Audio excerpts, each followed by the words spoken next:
It was a quiet, chilly morning in the small town of Crestwood. People were starting their day, sipping coffee and exchanging pleasantries, completely unaware that the day would bring an event that would leave everyone talking for weeks. As the town narrator, I've seen Crestwood through its ups and downs, but nothing quite prepared me for what happened that day. It started with a peaceful protest organized by a group of college students. They wanted to bring attention to environmental issues and a proposed industrial project on the outskirts of town. The project promised jobs and economic growth, but at the cost of destroying a large section of the town's beloved forest. For many, the forest wasn't just trees, it was memories, childhoods, and a piece of their hearts. Leading the protest was Aaron Grayson, a bright, passionate 21-year-old who had grown up in Crestwood. Aaron had always been a gentle soul, the kind of kid who rescued stray animals and organized food drives. He had a way of speaking that made you stop and listen. But Aaron was also the son of Police Chief Henry Grayson, a man known for his unwavering commitment to the law. The protest was held outside the town hall, where officials were discussing the project. The students held signs with slogans like "Save Our Forest" and "Nature over Profit." They chanted, sang, and spoke passionately, but they were respectful and peaceful. However, as the hours passed, the crowd grew and tensions began to rise. A few older residents who supported the industrial project confronted the students, and heated arguments broke out. Chief Grayson was called to the scene. He arrived in his crisp uniform, his presence commanding respect and silence. As he stepped out of the patrol car, he saw Aaron at the front of the crowd, megaphone in hand. Their eyes met, and for a moment, the world seemed to stop. It wasn't just a father looking at his son. It was a man torn between his duty and his love for his child. Aaron's voice trembled slightly as he addressed his father. "Dad, this isn't about disobeying the law. It's about doing what's right. We can't let them destroy the forest. You taught me to stand up for what I believe in." Chief Grayson's face was unreadable. He took a deep breath and responded, "Aaron, you know I support your right to protest, but I also have to ensure this remains peaceful. Please don't make this harder than it has to be." But as the tension grew, so did the frustration of the crowd. A group of agitators who weren't part of the original protest began pushing and shouting, trying to escalate the situation. The peaceful protest started spiraling into chaos. The police, under Chief Grayson's orders, began dispersing the crowd. In the confusion, Aaron stood his ground. He shouted through his megaphone, urging everyone to stay calm and peaceful. But his voice was drowned out by the commotion. When officers moved toward him, Aaron didn't back down.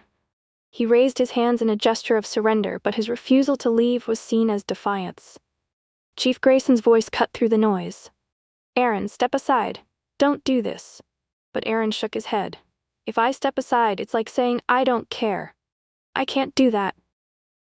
The crowd watched in stunned silence as officers handcuffed Aaron. The image of the police chief's son being led away by his own father's department was seared into everyone's mind. It was a moment filled with heartbreak and disbelief. News of the arrest spread like wildfire. By the next morning, everyone in Crestwood was talking about it. Some sided with Aaron, praising his courage and conviction. Others defended Chief Grayson, saying he was just doing his job. But most were simply shocked that a father and son could find themselves on opposite sides of such a public battle.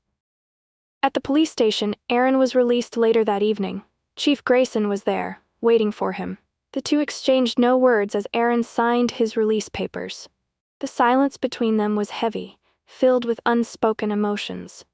That night, Aaron returned home to find his father sitting on the porch, staring at the dark forest in the distance. For a long time, neither of them spoke. Finally, Aaron broke the silence. "I didn't mean to make things hard for you, Dad. I just couldn't stand by and do nothing." Chief Grayson sighed deeply. "Aaron, you're my son. I've always admired your passion and your sense of justice, but today I had to balance being a father and being the chief of police. It was the hardest thing I've ever done." Tears welled up in Aaron's eyes. "I'm sorry, Dad. But if I don't fight for what I believe in, then what's the point?" Chief Grayson nodded slowly. "I understand, and maybe I've been too focused on enforcing the law to see the bigger picture. That forest means something to this town, to you, to us. The next day, something unexpected happened. Inspired by Aaron's courage, more residents joined the cause. Teachers, shop owners, and even some retired police officers gathered to voice their concerns about the industrial project. The protest regained its peaceful roots, with families and children joining in. Chief Grayson, though still in uniform, found himself standing quietly at the back of the crowd, watching with a mix of pride and concern. He knew he couldn't openly support the protest, but he also knew he couldn't ignore the will of the people. The town council was overwhelmed by the turnout. After hours of deliberation, they announced a temporary halt to the project, promising to reevaluate its environmental impact and explore alternative solutions. For Crestwood, the events of that week were transformative. It wasn't just about saving the forest, it was about rediscovering the town's sense of unity and purpose. For Aaron and Chief Grayson, it was a turning point in their relationship. They didn't always see eye to eye, but they learned to respect each other's perspectives and work together for the greater good.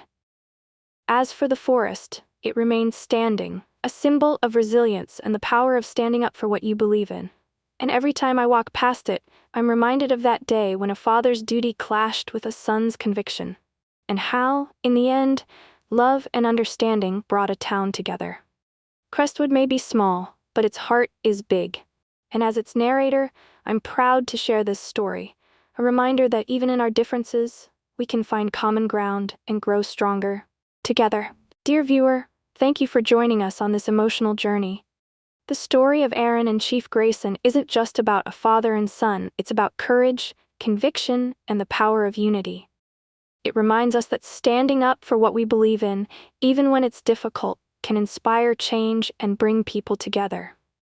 In Crestwood, we saw how love and understanding bridge the gap between opposing views.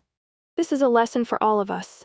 No matter our differences, there's always common ground to find and a greater good to fight for. We hope this story encourages you to stand strong for your values, foster compassion in your relationships, and work towards a brighter future in your community. Together, we can make a difference. Dear viewer, thank you for watching and experiencing this heartfelt story with us. If this story of courage, conviction, and unity resonated with you, we'd love to hear your thoughts. Like this video to show your support for standing up for what's right. Comment below and share your perspective. What part of the story moved you the most? Subscribe to our channel and hit the notification bell so you never miss another powerful story that inspires change and touches the heart. Your engagement helps us continue creating meaningful content that connects and uplifts. Let's grow this community together.